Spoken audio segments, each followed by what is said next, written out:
Ағбандағы Шеңіз паркында өткөк фуражкалар кесталған кізлер пограничниктер күнін танық терға шылыстылар.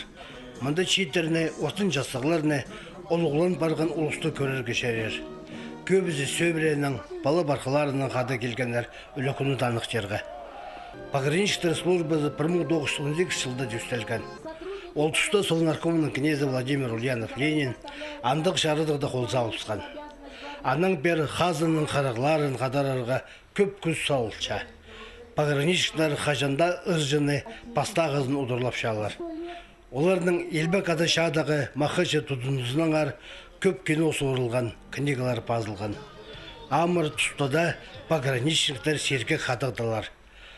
Оларға мақышылар үшін қазына сайықтары перілші, біреде үренде соның.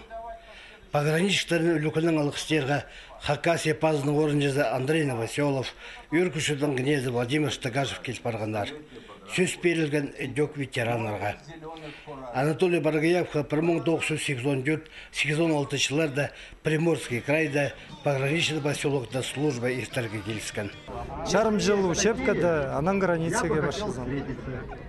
Ол самый ар, наверное, учебкада ар тоқыз шит улдың. Веноқтары тірек шақайықтар хумар қытасы алынызар, ұспыс от ебірі салылчалар. Олық тұста митинг арылышчылары қады служып ерткен арқыстарын тіліп, микрофон бастыра искергілер етчелер. Пограничниктер шутас тоза поз керене түгеді перінген жон. Олар қажында іздестігінен жылар. Ар тұста қайдеда полозыға келерге тимделер. Ергізлер шес ширинге берімзеге керек, ергізінің долг. Анары мен зақшым, меге ол армия матып күс берген, неме азаға тұрбалаға, пик иді и уверенно. Вот иди. Митинг соның пограничниктерге Семен Кадыржыдың адының культура кәлінде ойын тұрғызылған.